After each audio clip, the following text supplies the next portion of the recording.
Good morning, everybody. Welcome to the OK Grognard Show. It is Thursday, December 3rd, 2020, 10 a.m. Central. Beautiful Lake Geneva, Wisconsin. Well, it's Thursday, and that means it's GMing Tips Day. We're going to keep going with some more random tips from the GM's Day page. Part 4. Boy, we're leaning on this crutch pretty hard, huh?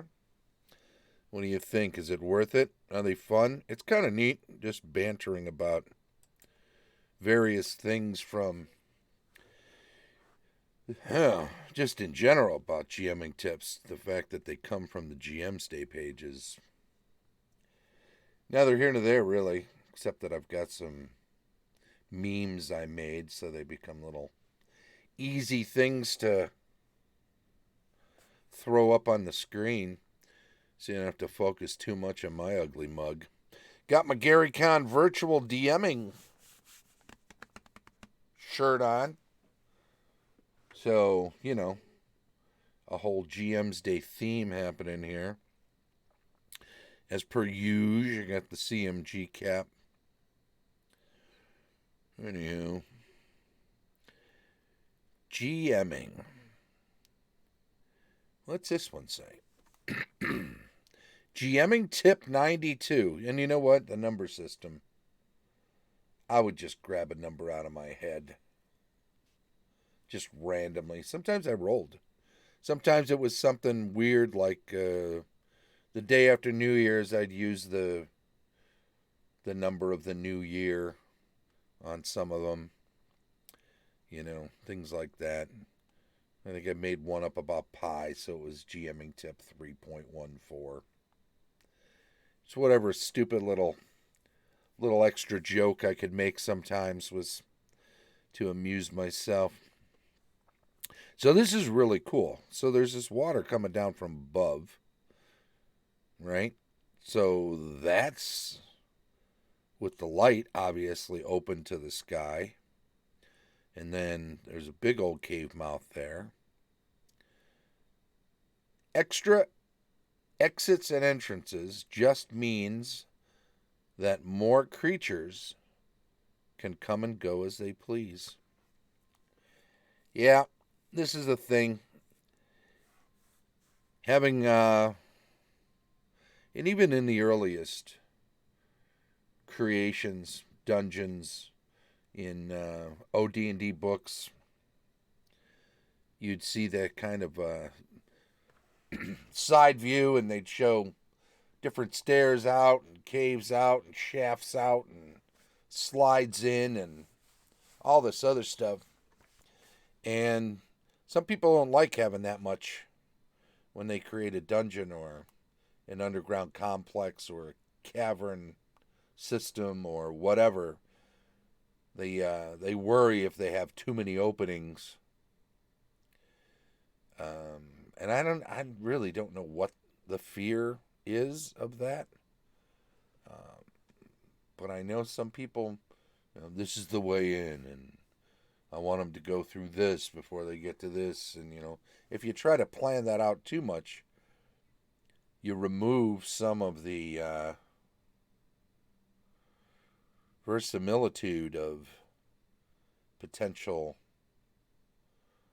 biomes, because how do all these creatures in there eat? I mean, if it's a mega dungeon in particular, if it's like this multi-level sprawling complex, some of these things have to get in and out on a fairly regular basis too. So keep in mind that you want to keep some of them near the entrance. I don't know. What do you think? Got the goat going still? Got the Movember stash still? I was thinking about shaving it off. It used to be, when I was a younger man, I would grow a goatee. As soon as it started getting cold, I'd keep that because it was easy to keep kind of trim. Shave the cheeks and the neck. Keep that going through the holidays. And then once I got on the other side of whatever holiday parties and gatherings there were, I just let everything grow out. Let it all go beard wise until it started getting warm. Because as soon as it gets warm, it gets a little itchy. So as soon as I'd get a 50-degree day and it looked like the forecast included more of them on the horizon, I'd just shave it all off. And that's what I used to do every year for a long time. And then when I started getting more gray in it, I just kept shaving through the winter. But this year I decided to let it go, and man, there's a lot of gray on the chin. Not so much in the stash, but if I grew the sides in, there'd be a lot of gray on there too. So I don't know. I'm thinking about shaving it off. Maybe I'll keep it through the 21st, the last show of the year, and then shave it for the new year. We'll see. That's not at all a GMing tip, or is it? So when I sit at a game table and I'm running a game and I got more gray on my face, you think I get a little more deference as a old school GM if I have some facial hair? There's a poll we should make. Does facial hair, if it's gray in particular, help you out? Extra exits and entrances. So make lots of them and plan your creatures inside your complexes based on where those are and what's nearby outside of those exits and entrances. This one here in the picture, for instance,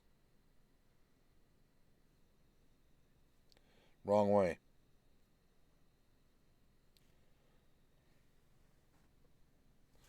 This one here in the picture, for instance, you got a river coming in there. Now, this is all pretty close. You got a little waterfall, too. So take into account, how water naturally flows, either out or into the complex. Because, obviously, creatures, living beings, eat and drink. They'll need some water. Sometimes it's helpful to put a river through a cave complex so that you can justify how things are staying alive within there. I mean, you can always have moisture dripping and whatnot, and certain creatures can drink just about anything, but I think you want to be sure that eating and drinking is not the toughest thing for creatures to do. I mean, obviously, you want to keep them hungry, right? Like, what's his name's dogs in Game of Thrones? Let's look at another one. GMing tip number 2. I don't know why I have 2, except that it points in 2 different directions. That's kind of cool. GMing tip number 2. Confusing the players and challenging the PCs can be fun, but be prepared to deliver some fun for them, too. The point being, this could be fun for a DM, but how much are the PCs? How much are the PCs going to be confused by this? How much are the players through their PCs are going to be confused by this?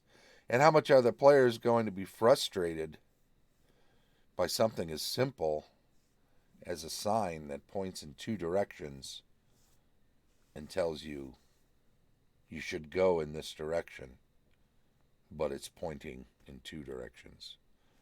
So who puts that sign up anyway? How often do NPCs, villains, bad guys, monsters, creatures, whoever, put up confusing signs or just leave false trails? Those are fun. They can be useful in a game to keep people on their toes and to make things interesting. It's good to challenge players to the point that it's not just obvious where they should go or where treasure might be or where the next event might be happening that they could become involved with and then challenge themselves, win the day, gain a reward, find some fun for the players. But by the same token, you want to make sure that your campaign isn't just a big old pile of red herrings, false leads, fake information. You don't want players to get so used to being fooled by fake information that they don't believe anything. It's good that they should be somewhat suspicious. And we kind of discussed this a little bit yesterday. It is good for. We were talking about this with the guide who was actually a thief, guiding first-time players, PCs, to an underground complex where this guide slash thief knows that there is a gem fabled to be within, doesn't feel strong enough to adventure within this complex on their own, and yet will guide the PCs there and hope that when they come out that they have it, number one, and number two, that it'll be easy enough to either steal or overpower them to take it away from them. So, while it's good to have fake false leads and fake false friends like that, sometimes maybe you don't want to do it early on. Maybe you want to gain some trust. Let a lot of people that the PCs deal with be primarily, if not totally, good-natured and friendly and helpful. In that way, when there is a betrayal, not only is it more impactful, it also doesn't eliminate all of the trust that's been built up. If you come out swinging right at the gate, right out of the gate, you're setting yourself up for a suspicious bunch of players that will never trust anything. So you need some evidence that there is reason to trust most people if you want them to trust most people. If it's every other one, they're going to be trained, if you will, to trust about half the people. They won't know which half necessarily, and that'll always keep them a little suspicious, but at least they'll know there's some people they can trust.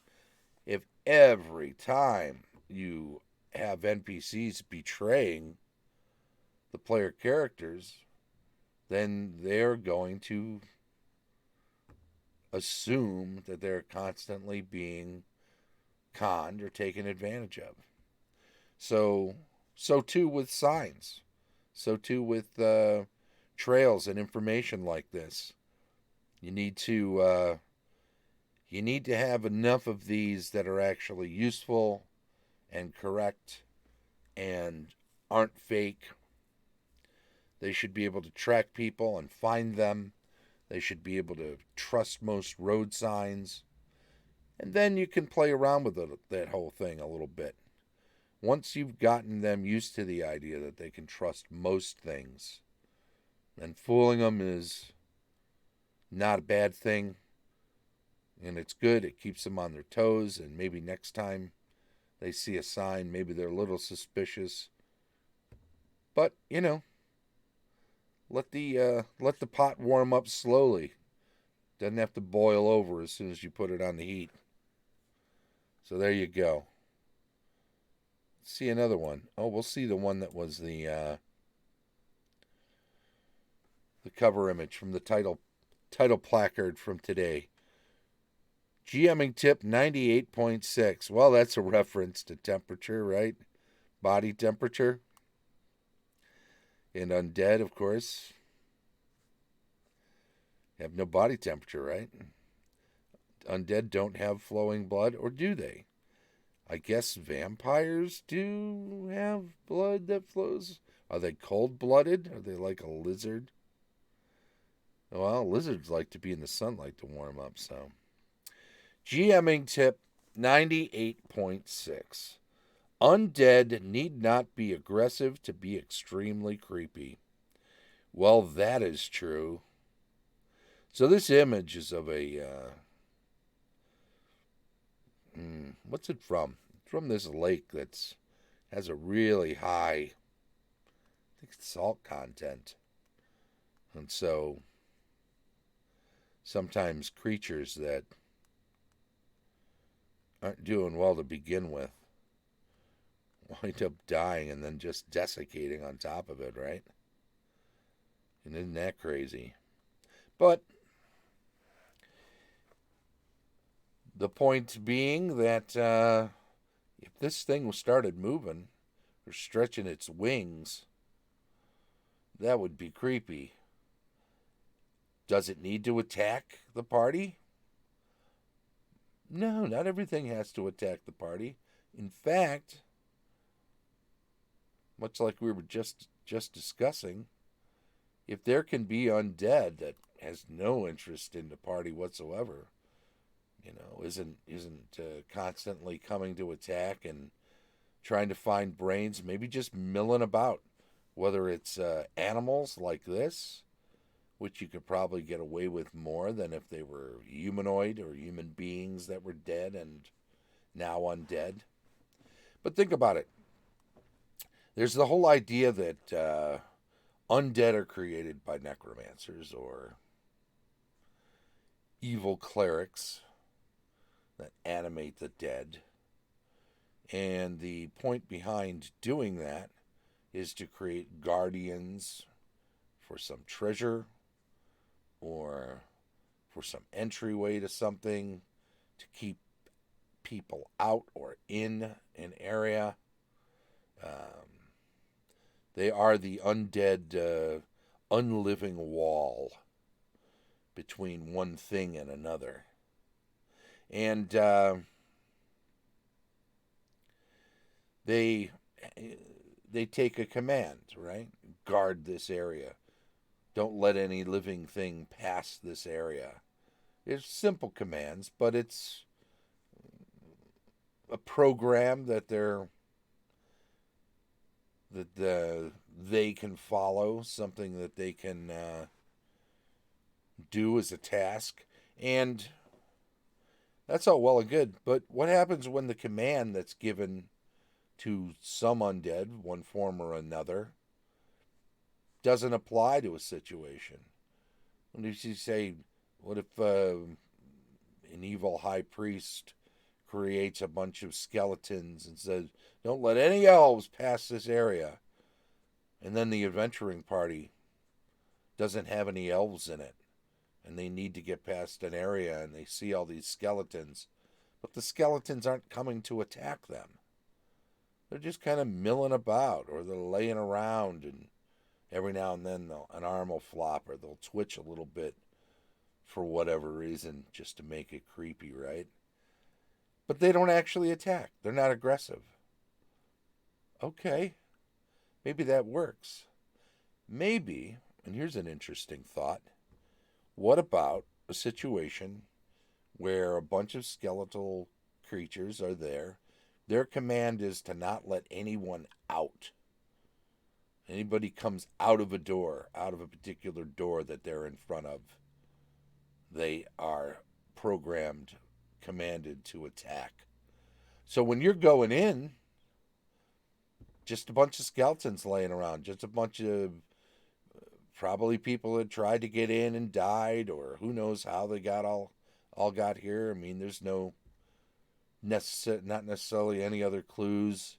Maybe they do that twitching thing, but they don't actually spring up and attack. What do you think? Do you go around and bash them all to pieces? Does destroying them physically while they're just laying around make it so they cannot animate and come to life. Yeah, that seems reasonable. So maybe that's a precaution the player through their player characters take on their way in is to destroy all these skeletal bodies that are just lying around. But isn't that a neat idea that they're there in reserve? So after the group goes into the tomb and they get beat up and whatnot, maybe skeletons on their way in aren't that great of a threat. So when they don't move really, they don't think anything of it. But on their way out, they're down to a few hit points each, and suddenly any hit from a skeleton, even though they're not that tough, might spell disaster. Maybe they lost their cleric inside. They don't even have the ability to turn skeletons anymore. So now they're just sitting ducks for a couple of dozen skeletons to hop up and attack. Maybe there's so many of them. Maybe there's 30, 40, 50. Maybe there's so many of them that turning helps get rid of some of them, but now you got to fight the rest. So you could even be high enough level to destroy a bunch of them. But if there's so many that it's beyond your ability to take care of them all, fighting becomes the only way out, right? Welcome to the Hotel Creepy Dungeon, says Death Angel Shadow. Absolutely.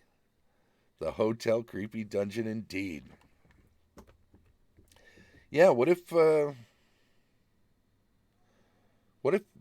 your way through into this tomb you keep passing piles? What if it's like the catacombs in Paris or Rome, where it's narrow and there's just alcove after alcove just chock full of bones, and on your way in, no activity, nothing to lead you to believe that they should be. But as soon as you mess with the main coffin or sarcophagus or mausoleum or tomb or whatever grave that is inside this place, then all of them come to life. Now you got to fight your way out of this place, and you've got no one but yourself to blame. You'll have to make some decisions ahead of time as to how many times turning can work, whether discrete bunches of them you can, whether, 2 alcoves, you could do one turning, another 2 alcoves is a separate turning potential. How many times can you turn any one group? What constitutes a group? So you'll have to make some decisions about that, and I would advise doing that prior to running such a scenario so that you can be consistent. Oh, I never updated the thing today. Yeah, let me do that real quick. Yeah, there we go.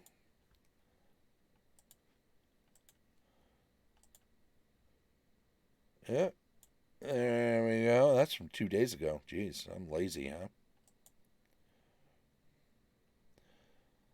There we are. All right, well, let's look at one more here before we run out of time. GMing tip number 54. No idea. No idea why 54. I was just feeble-minded. Yep, I was feeble-minded 2 days ago, apparently, because that was a title from the show from 2 days ago that I didn't apparently change at all yesterday. So, no, JK, absolutely, I get you. GMing tip number 54. I'm not sure why I use the number 54 in this case. There's no obvious reason I can see. Car 54, where are you? I don't know. Try not to repeat yourself over and over again. Well, that's belaboring a point a bit. Someone cast Rave of Enfeeblement on him. They did. Probably some ne'er-do-well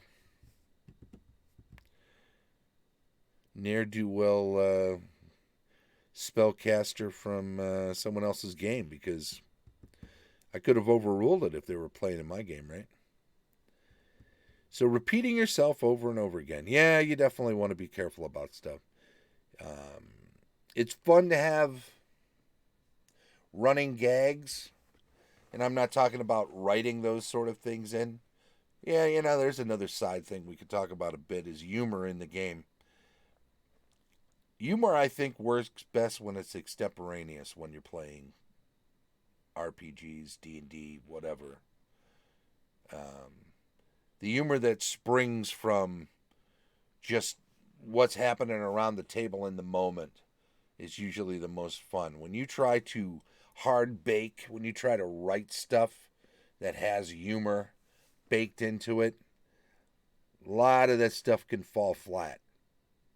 And of course, if you try to oversell it because it's something you were planning on doing for so long and you really want it to work as a joke, then it's even less likely to work.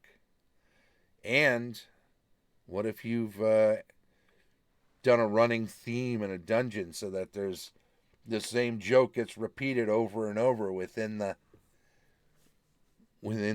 scenario that you're running, and it didn't work the first time? Well, it might be funny after a bunch of times. Funny that it's not working, but that's a long walk. That's a long walk to get there. So too, repeating the same jokes over and over again. Running gags are fun, but you'll find stuff gets old, so be careful not to do that with humor, but also with anything. We were just talking about the skeletons. Interesting, funny. Maybe that really works. That whole scenario we just discussed works out fantastic. This scenario, this time. Next time your group comes back to play the game, don't do the same thing again. Don't do it next time. Don't do it the time after. Don't keep throwing skeletons at them every time you play and expect that to be enough for the players. Oh, caster from another. Yeah. Yeah. Two minds, one thought. Two great minds. XL809 and Death Angel Shadow. You both had the same sense of humor today. Well, I'll tell you what, we're running out of time, so we're gonna get going here. But thank you very much for popping in, for following the channel, for chiming in on the stream chat when you do. It's very much appreciated. It's been a pretty good show. Just a bunch of tips, just riffing and talking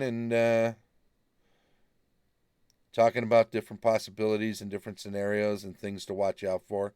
Always a good time. Come on back and see us again 10 a.m. tomorrow. What do we got going then? We'll be building adventures. Then Saturday, GM reviews. Rules retrospective on Sunday. Weekly news and announcements on Monday. Cartography and world building on Tuesday. Campaign discussion on Wednesday.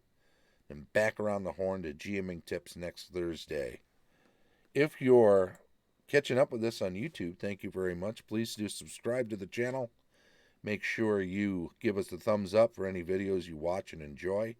And feel free to leave a comment if you got some constructive criticism or just want to let us know that things are going well or whatever. We appreciate it. This has been the OK Grognard Show from beautiful Lake Geneva in Wisconsin. Bye-bye.